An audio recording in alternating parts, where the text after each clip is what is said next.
प्यारे बच्चों और साथियों नमस्कार। मैं सत्यपाल सियाग आपका स्वागत करता हूं आपके अपने YouTube channel easy physics bye Satyapal Siyag के अंदर। तो हमारा 10th क्लास का कोर्स चला हुआ है जिसमें हम NCERT साइंस को डिस्कस कर रहे हैं और जो चैप्टर 10th यहाँ पे लाइट रिफ्रैक्शन और रिफ्लेक्शन से उसकी वीडियोस कंटिन्यूटी में आपके पास आ रही हैं और आप जुड़े रहिए, देखते रहिए और कमेंट्स ज़रूर कीजिए कि वीडियोस में क्या कमी है जिससे हम उसको सुधार करके आपके सामने प्रस्तुत कर सकें ताकि ज़्यादा से ज़्यादा बच्चे हमारे साथ जुड़ें। तो 4 लेक्चर इसके डिस्कस किए जा चुके हैं बच्चों और 5वां लेक्चर 5th लेक्चर आज हम पढ़ने वाले हैं। साथ में इस 5वें लेक्चर को डिस्कस करने के लिए आपको 4 वीडियोस को पहले देखना ज़रूर पड़ेगा जिसका लिंक आज की वीडियो के डिस्क्रिप्शन में मिल जाएगा।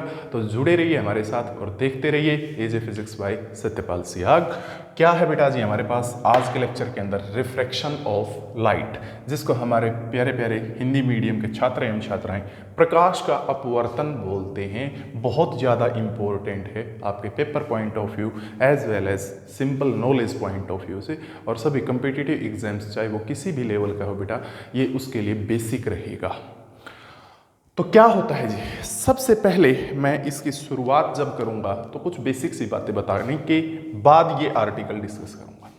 सबसे पहले आता है जी speed of light in free space यानी निर्वात, जिसको वैक्यूम भी बोलते हैं या फिर एयर के अंदर जो लाइट हमारी है उसकी जो स्पीड होती है बेटे हमारे पास वो c से डिनोट की जाती है। c से उसकी वैल्यू लिखते हैं, होती कितनी है 3 × 10⁸ मीटर पर सेकेंड, जो कि मैक्सिमम है।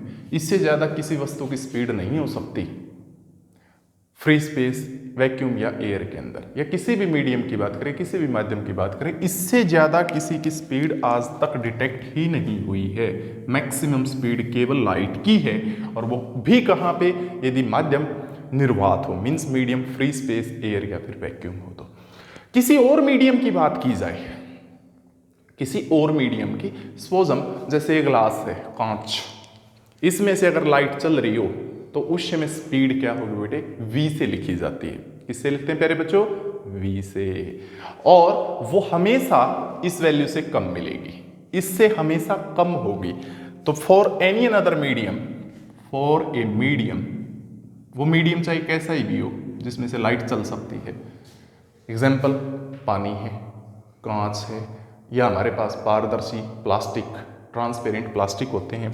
तो for a medium speed of light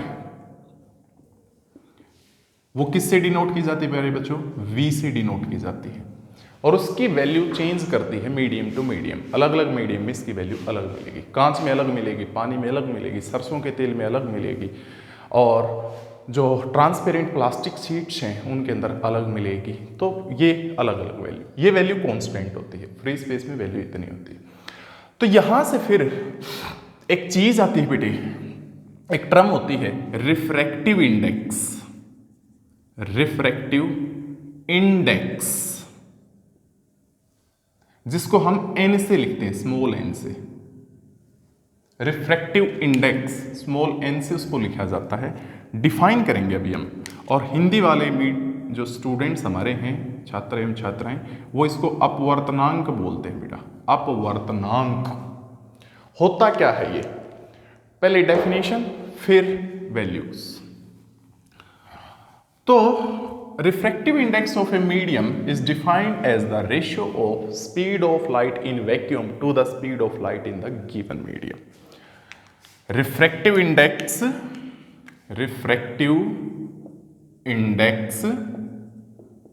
of a medium is defined as the ratio means अनुपात, किस किस का, of speed of light in vacuum to the speed of light in medium. आई बेटे बात समझ में, क्या Refractive index of a medium is defined as the ratio of speed of light in vacuum to the speed of light in medium. ठीक बात है जी? हाँ, तो रिफ्रैक्टिव इंडेक्स क्या बनेगा? Simply speed of light in vacuum, जिसको C से लिखते हैं, upon speed of light in vacuum, sorry free medium, जिसको V से लिखते हैं। तो NC/V, जहां पे C क्या है? Speed of light in vacuum, और V क्या है? Speed of light in the medium. Example देते हैं बेटा, फिर समझ में आएंगे आपको। जैसे आपको वाटर का रिफ्रैक्टिव इंडेक्स पता करना है, NW, W मैंने पैर में लगाया, means refractive index of water. क्या आएगा वो? Speed of light in vacuum, okay, to the speed of light in the water. V के पैर में W, मीन्स ये स्पीड है लाइट की वाटर के अंदर, तो ये वाटर का रिफ्रैक्टिव इंडेक्स आ जाएगा। इसी तरीके से यदि ग्लास का पता करना पड़े, कांच का, तो refractive index of glass Ng is equal to speed of light in free space या vacuum to the speed of light in glass. लो जी, तो जिस भी मीडियम का रिफ्रैक्टिव इंडेक्स निकालते हैं आप, कैसे निकालेंगे? Speed of light in vacuum को डिवाइड कर दीजिए speed of light in the given medium, तो वही उस मीडियम का रिफ्रैक्टिव इंडेक्स आएगा। अब बातें बड़ी गौर करने की, बड़े ध्यान से सुनने की। स्पीड ऑफ लाइट वैक्यूम के अंदर 3 × 10⁸ मीटर पर सेकेंड होती है, जो कि सबसे ज्यादा है। बाकी जितने भी मीडियम्स हैं उनमें वैल्यू कम मिलती है। क्या मिलती है बच्चों? कम। उदाहरण देता हूं मैं, जैसे यदि वाटर की बात की जाए, मान लेते हैं पानी में जो स्पीड है लाइट की वो है 2 × 10⁸ मीटर पर सेकेंड। फ्री स्पेस में कितनी थी? 3 × 10⁸ मीटर पर सेकेंड। तो यदि रिफ्रैक्टिव इंडेक्स निकालेंगे इस फॉर्मूले से वाटर का, तो आएगा 3 × 10⁸ मीटर पर सेकेंड बाय तो 2 × 10⁸ मीटर पर सेकेंड। ये कट गया बेटा, मीटर पर सेकेंड से मीटर पर सेकेंड, 10⁸ ऊपर नीचे 3/2, तो 3/2 को जब सोल्व करेंगे 1.5 आ गया। तो क्या पता चला? ये तो 1 से बड़ा आया। क्या है बेटे? 1 से बड़ा। तो इसलिए जो अब्सोल्यूट रिफ्रैक्टिव इंडेक्स होता है किसी भी मीडियम का, अब्सोल्यूट रिफ्रैक्टिव इंडेक्स, ये जो अभी डिफाइन किया ना मैंने, ये अब्सोल्यूट रिफ्रैक्टिव इंडेक्स है बच्चों। तो अब्सोल्यूट रिफ्रैक्टिव इंडेक्स किसी भी मीडियम का हमेशा 1 से बड़ा होता है या 1 के बराबर भी होता है। और 1 किसके लिए होगा? ये होगा एयर या फ्री स्पेस या फिर वैक्यूम के लिए। इनके लिए तो वैल्यू होती है रिफ्रैक्टिव इंडेक्स की 1, और बाकी जितने भी मीडियम हैं उनके लिए वैल्यू होती है प्यारे बच्चों हमारे पास 1 से ज्यादा। ओके, ठीक है। अब दूसरी बात, ये एक प्योर नंबर है, प्योर नंबर, नो ऐसा यूनिट, कोई ऐसा यूनिट नहीं होती बेटा इसकी, it is a pure number. जैसे लंबाई मापते हैं तो मीटर का यूज करते हैं, मास मापते हैं तो किलोग्राम यूज किया जाता है यूनिट के तौर पे, टाइम मापते हैं तो सेकंड का यूज किया जाता है। बट रिफ्रैक्टिव इंडेक्स की कोई यूनिट नहीं होती बच्चों, ये तो एक नंबर होता है। और एब्सोल्यूट रिफ्रैक्टिव इंडेक्स की वैल्यू 1 या 1 से बड़ी मिलेगी, कभी 1 से छोटा नहीं मिलेगा। तो ये बात थी सीखने की बेटा रिफ्रैक्टिव इंडेक्स के बारे में। यहीं से फिर बात आती है, क्या 2 प्रकार के मीडियम होते हैं जी, एक होता है रेयरर मीडियम और एक होता है बच्चों डेंसर मीडियम। भाई हिंदी वाले थोड़ा थोड़ा अपना साथ में देखें, यहाँ पे कोशिश करूंगा मैं हिंदी में बोले, लेकिन कोशिश करूंगा बेटा, हिंदी मेरी कमजोर है। जो दुर्भाग्य है कि हमारी मातृभाषा होते हुए भी यहाँ पे इंग्लिश का प्रचलन ज़्यादा है, क्योंकि अंग्रेजी ये दे के चले गई भाई हमारे को, और हमारी शिक्षा पद्धति ऐसी है कि इसमें सुधार करना कोई चाहता ही नहीं है। तो रेयरर और डेंसर मीडियम क्या होते हैं? एक ऐसा मीडियम जिसमें लाइट की स्पीड ज़्यादा होती है उसको रेयरर बोलते हैं, और जिसमें स्पीड लाइट की कम होती है उसको डेंसर बोलते हैं। समझ में आई मेरी बात? क्या, मैं रिपीट करता हूं, एक ऐसा मीडियम जिसमें लाइट की स्पीड जो है, स्पीड जिसको v से लिखते हैं, वो ज्यादा हो, उसको तो रेयरर बोलेंगे। और एक ऐसा मीडियम जिसमें लाइट की स्पीड क्या मिले, कम, उसको क्या बोलेंगे बच्चों? डेंसर। तुलनात्मक रूप से उदाहरण देता हूं, फिर समझ में आएगा बेटा, देखना। जैसे वाटर के अंदर मान लेते हैं लाइट की स्पीड है वाटर के अंदर 2 × 10⁸ मीटर पर सेकेंड। ठीक बात बेटा।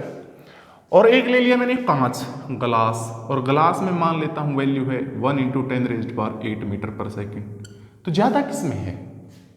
बताना बेटे, किस में है ज्यादा? आप कहोगे जी इसमें ज्यादा है, और बात भी जायज है क्योंकि 2 × 10⁸ मीटर पर सेकेंड है और इसमें कम है।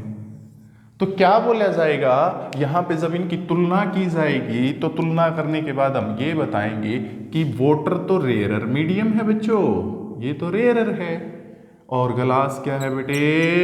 डेंसर। कैसा है? डेंसर।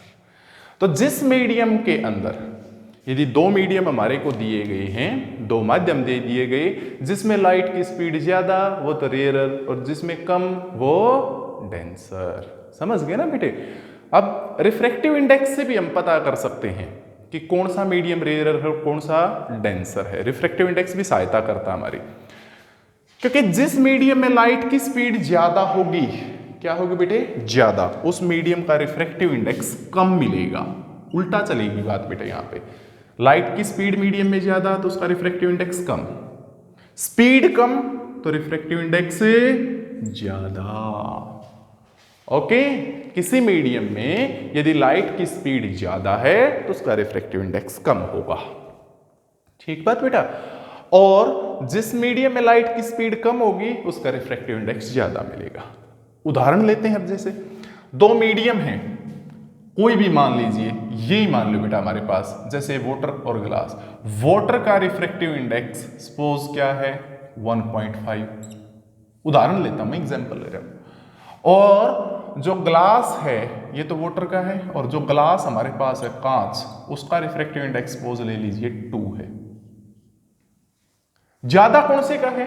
ग्लास का। तो जिसका ज्यादा वो डेंसर मीडियम, कम किसका है? वाटर का। तो वाटर क्या है मिले? Rarer medium. तो अब दिमाग में 2 बातें बैठा लो बेटा, 2 बातें। क्या आगे से रेयरर और डेंसर मीडियम याद रखने पड़ जाए तो कैसे याद रखो?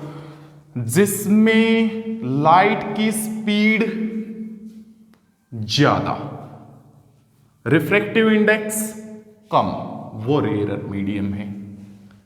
जिसमें लाइट की speed come but refractive index ज्यादा, तो वो क्या बोला जाएगा बच्चों हमारे पास? डेंसर मीडियम बोल दिया जाएगा। तो क्या रहेगा जी, यहां पे डेंसर और रेयरर मीडियम को जब तुलना करनी हो तो मोस्टली हम प्रेफर करते हैं किसको? रिफ्रैक्टिव इंडेक्स को। किसको प्रेफर करेंगे बेटे? Refractive index.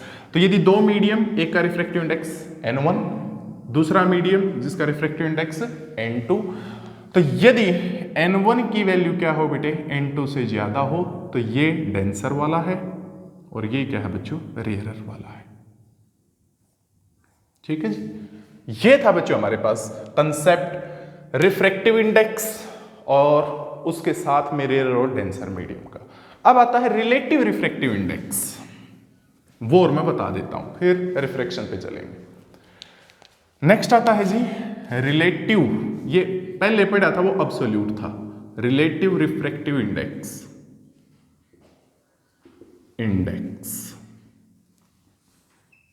जैसे 2 मीडियम हो बच्चों हमारे पास, 2 माध्यम हो, यहां पे मैं ले लेता हूं जैसे ये मीडियम फर्स्ट है और ये मीडियम सेकंड है। तो यहां पे मान लेते हैं इसका रिफ्रैक्टिव इंडेक्स n1 है और इसका रिफ्रैक्टिव इंडेक्स मान लेते हैं क्या है बेटे? n2 है। तो रिलेटिव रिफ्रैक्टिव इंडेक्स क्या रहेगा? किस तरीके से आप बताएंगे? किस तरीके से बताएंगे बेटे हमारे पास? वो देखना भाई बच्चों, यहां पे हम रिलेटिव रिफ्रैक्टिव इंडेक्स को बताएंगे। कैसे बताएंगे बच्चों? ये मीडियम फर्स्ट और ये मीडियम सेकंड, इसमें स्पीड लाइट की v1 मान लेते हैं और इसमें स्पीड क्या मान लेंगे? v2। तो relative refractive index,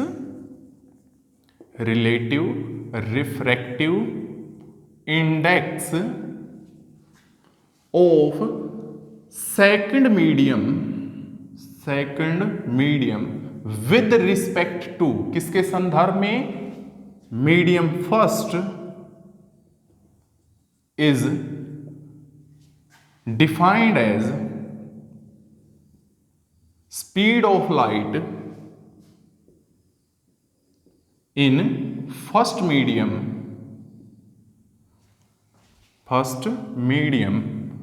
to the speed of light in second medium. The relative refractive index of second medium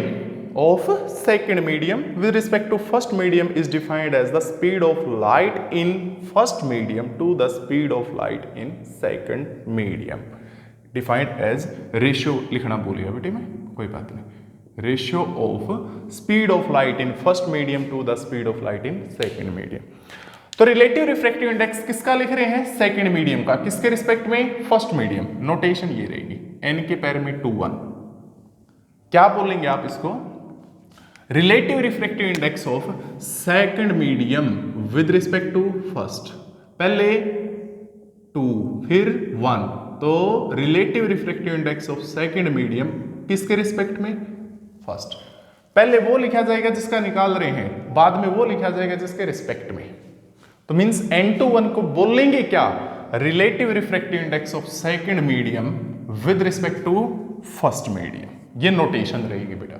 और क्या डिफाइन किया अभी हमने? वो किसके बराबर है?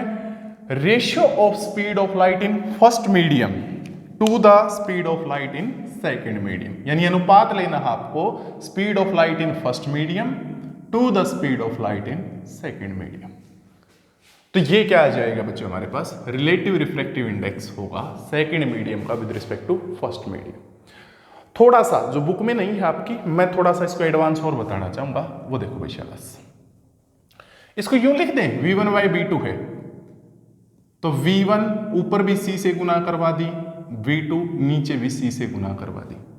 आई थिंक कोई प्रॉब्लम नहीं होनी चाहिए बेटा आपको. नहीं है ना कोई प्रॉब्लम? हाँ, अच्छे बच्चे हैं, प्रॉब्लम होनी भी नहीं चाहिए. इसको यूं कहते हैं v1 by c into v2 by c. तो भी कोई दिक्कत नहीं होनी चाहिए आपको, नहीं होनी चाहिए बेटा, क्योंकि ये c यहां चला गया, कोई समस्या नहीं. ये देख लीजिए, नो प्रॉब्लम, कोई दिक्कत नहीं. अब n1 क्या था बताना बेटे? n1 थोड़ी देर पहले मैंने लिखा था क्या? रिफ्रैक्टिव इंडेक्स पहले मीडियम का n1 जो था वो था c बाई v1 और n2 क्या था? c बाई v2 था या नहीं था बेटे? लेकिन क्या बात आ गई, यहां पे तो v by c1 v1 by c है, ये रहा, और ये क्या है? v2 by c. कोई दिक्कत नहीं. अगर c बाई v1 n1 है तो मीन्स v1 बाई c क्या हो जाएगा बेटे? That is 1 by n1. उल्टा कर दो. और v2 बाई c क्या हो जाएगा बेटे? That means 1 by n2. लिख दो फिर. शर्माते क्यों हो, घबराते क्यों हो बेटा? वीर तुम बड़े चलो, धीर तुम बड़े चलो, मंजिल तुम्हारे सामने है. n21 is equal to v1 by v2 is equal to इसकी जगह v1 by c, v1 by c ये रहा 1 by n1, v2 by c ये रहा जी 1 by n2, 1 by n1 by n2 जो कि ऊपर चला जाता है. तो मीन्स कैसे होगा प्यारे बच्चों? n21 is equal to v1 by v2 is equal to n2 by n1. लो जी, ये रिलेटिव रिफ्रैक्टिव इंडेक्स है सेकंड मीडियम का with respect to first medium. बोलेंगे क्या इसको? Relative refractive index of second medium with respect to first medium. इसकी भी कोई यूनिट नहीं होगी बेटे, नो यूनिट. तो याद रखने का बड़ा अच्छा तरीका है. n21 यदि वेलोसिटी की टर्म में लिखते हो तो पहले ऊपर पीछे वाला, नीचे आगे वाला, है ना? ऊपर पीछे वाला, नीचे आगे वाला. n21 v1 by v2. और यदि आप n की टर्म में लिखते हो रिफ्रैक्टिव इंडेक्स तो 2 2 1 1, ऊपर वाला आगे वाला, पीछे वाला नीचे। समझ गए? तो ये था प्यारे बच्चों, याद रखने का बड़ा सिंपल सा तरीका। इसी तरीके से यदि N12 लिखना पड़ जाता तो N12 को बोलेंगे क्या फिर आप? Relative refractive index of first medium with respect to second medium. N21 क्या था? Relative refractive index of second medium with respect to first. But N12 क्या है? उल्टा, relative refractive index of first medium with respect to second. क्या आ जाएगा? Help करवाइए मेरी। 2 1 था, यहाँ पे 1 2 आ गया, तो जहां 1 है वहां 2 कर दो, बस कर दो। लो जी, V2 by V1 is equal to N1 by N2। ये होगा जी relative refractive index of first medium with respect to second medium, with respect to second medium. I hope आपकी समझ में आया है। अब आता है जी रिफ्रैक्शन ऑफ लाइट। अब शुरुआत होती है उसकी, तो क्योंकि ये चीजें जब तक नहीं पता होगी तब तक रिफ्रैक्शन को समझना हमारे लिए मुश्किल था। अब बिल्कुल आसान हो जाएगा। क्या हुआ बेटे, डेफिनेशन बनाने से पहले यहां पे एक फिगर बना लेते हैं। जैसे ये एक इंटरफेस है, इंटरफेस जो दो मीडियम को अलग अलग करता है। सपोज ये मीडियम फर्स्ट है और ये मीडियम सेकंड है। पहले वाला एयर मान लेते हैं और दूसरे वाला ये जो कांच मान लेते हैं। यही देख लो, ये राजी प्रैक्टिकल के साथ आया हूं, पूरी तैयारी के साथ। इसके ऊपर तो एयर है, ये इंटरफेस है, और इसके नीचे क्या है बेटे? ये ग्लास, कांच है। ये एयर मीडियम फर्स्ट, लो जी, दिखाई देगा ना? हाँ जी, दिखाई देता है। ऊपर एयर, नीचे ग्लास, तो ये मीडियम सेकंड और ये मीडियम फर्स्ट। अब एक लाइट की रे एयर से आई, यूं आई, एयर से आई बेटे। कहां से आई? एयर से। यहां पे टकराई, तो ये बोली जाएगी इंसिडेंट लाइट रे। क्या बोलेंगे बेटा इसको? इंसिडेंट लाइट रे। इस बिंदु पे गिरती है तो ये पॉइंट ऑफ इंसिडेंस है। अब एक ऐसी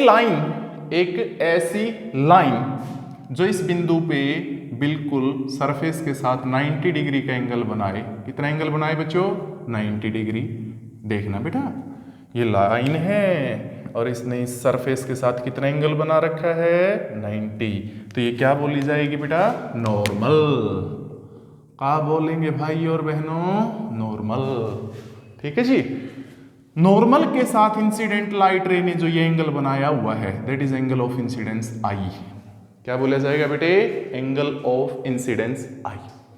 अब लाइट की रे एयर से आई और इस बिंदु पे टकराई, और टकराने के बाद ग्लास में चली गई इस तरीके से कि ये नॉर्मल की तरफ मुड़ गई। थोड़ी सी सीधी जाने के बजाय यूं झुकाव आ गया। थोड़ा झुकाव दिखा लो भाई, यूं, ऐसे। ये लाइट की रे जो ग्लास में चली गई है, this is said to be refracted light ray. Refracted light ray, इसको रिफ्रैक्टेड बोलेंगे। और उसने यहां पे नॉर्मल के साथ एक एंगल बनाया हुआ है जिसको एंगल ऑफ रिफ्रैक्शन बोलेंगे बेटा। क्या बोलेंगे? Angle of refraction. तो अब रिफ्रैक्शन को समझ सकते हैं कैसे? जब एक लाइट की रे एक मीडियम से दूसरे मीडियम में जाती है तो उसके पाथ में चेंज आता है बेटा, बदलाव आता है। क्यों? क्योंकि वो सीधी नहीं जाएगी, वो यूं सीधी नहीं जाएगी। जानी तो ये बिल्कुल सीधी चाहिए थी, बिल्कुल सीधी, बट ये सीधी नहीं जाएगी। या तो क्या होगा, ये नॉर्मल की तरफ मुड़ेगी, इस तरफ आएगी, या फिर इस नॉर्मल से दूर हो जाएगी यूं, तो मीन्स आएगा बदलाव। या तो वो नॉर्मल की तरफ मुड़ जाएगी ऐसे, या नॉर्मल से दूर हो जाएगी, सीधी नहीं जाएगी। तो जब एक मीडियम से दूसरे मीडियम में लाइट की रे जाती है तो उसके पाथ में चेंज आता है, बदलाव आता है रास्ते में। उसी को क्या बोलते हैं बेटे? Refraction of light. क्या बोलेंगे? Refraction of light. क्या? Refraction of light. तो यहां पे डेफिनेशन क्या बनी? The change in path of light when it goes from one medium to another medium. जब लाइट की रे एक मीडियम से दूसरे मीडियम में जाती है तो उस समय जो उसके पाथ में चेंज आता है उसी चेंज इन पाथ को क्या बोलते बेटे? रिफ्रैक्शन। वो जब एक मीडियम से दूसरे मीडियम में जाएगी तो क्या होगा बेटा? या तो वो नॉर्मल की तरफ मुड़ेगी या नॉर्मल से अवे हो जाएगी। अब हमारे प्यारे प्यारे बच्चे ये सोच रहे होंगे कि कब तो वो नॉर्मल की तरफ मुड़ेगी जी और कब वो नॉर्मल से दूर होगी। ये तो आपने बताया ही नहीं। बताएंगे अभी। कैसे बताएंगे वो देखो बेटा। यदि लाइट की रे रेयर मीडियम से डेंसर मीडियम जाती हो, कहां से कहां जाती हो? रेयर मीडियम से डेंसर मीडियम। जैसे इस एग्जांपल में जा रही है, एयर रेयर है, ग्लास डेंसर है। ये रेयर मीडियम है, ये डेंसर मीडियम है। तो जब रेयर से डेंसर जाए कहीं भी तो उस समय it bends towards the normal. तो ये नॉर्मल की तरफ झुक जाएगी बेटा। और जब लाइट की रे डेंसर से रेयर जाती हो, कहां से कहां? डेंसर से रेयर। पॉसिबल है ये भी। उदाहरण के तौर पे ग्लास से एयर जा रही हो, उल्टी जा रही हो नीचे से ऊपर की तरफ, तो डेंसर से rare. It bends away from normal. It bends away from normal. ये नॉर्मल से दूर हो जाएगी। मैं दो फिगर और बना देता हूं ताकि बिल्कुल क्लियर हो जाए। ये राजी, ये रेयर मीडियम है, ये डेंसर मीडियम। लाइट की रे आई, ये रही जी, यहां पे गिरी नॉर्मल, ये नॉर्मल है, ये एंगल ऑफ इंसिडेंस है। सीधी जाने की बजाय यूं मुड़ जाएगी। देख सकते हैं बिल्कुल नॉर्मल की तरफ इसका झुकाव हो गया। जानी चाहिए थी यूं, बट यूं झुक गई। तो ये क्या है बेटे? हमारे पास झुकती है कब? जब रेयर से डेंसर गई। और जब उल्टा हो जाए, ये मीडियम डेंसर हो, ये रेयर हो, ये लाइट की रे आई नॉर्मल, ये राजी यहां पे, ये एंगल ऑफ इंसिडेंस है। तो अब ये सीधी नहीं जाएगी, ये नहीं जाएगी, ये थोड़ी सी यूं हो जाएगी, मीन्स ऐसे चली जाएगी। क्लियरली दिखाई देगा ना? इसमें तो नॉर्मल की तरफ मुड़ी है, यूं मुड़ गई नॉर्मल की तरफ, और इसमें नॉर्मल से दूर मुड़ गई, दूर होगी जी। तो ये हमारे पास इसका जवाब था। इसके बाद आते हैं बेटे लॉज ऑफ रिफ्रैक्शन। वो हम डिस्कस करेंगे नेक्स्ट लेक्चर के अंदर, क्योंकि आज इतना ही काफ़ी है। क्योंकि आप इतना करेंगे तो वो समझ में आएंगे। तो कल मिलते हैं बेटे लॉज ऑफ रिफ्रैक्शन के साथ। जुड़े रहिए हमारे साथ, देखते रहिए। और मैं आपसे वादा करता हूं कि पूरी की पूरी 10th का जो फिजिक्स कोर्स है वो आपको मिलेगा बाकायदा प्लेलिस्ट के अंदर। आप चैनल पे जाएंगे तो प्लेलिस्ट मिलेगी, वहां पे 10th क्लास NCERT साइंस के नाम से। +1 की भी मिलेगी, +2 की भी मिलेगी, BSc की। लेकिन आपको तो केवल 10th क्लास की NCERT साइंस पढ़नी है। तो प्लेलिस्ट में सीरीज में लेक्चर्स मिलेंगे, 1st, 2nd, 3rd, 4th। तो वो देखिए, ज़्यादा से ज़्यादा शेयर कीजिए। तो thanks a lot for watching the video till end. Thanks a lot once again. It's okay.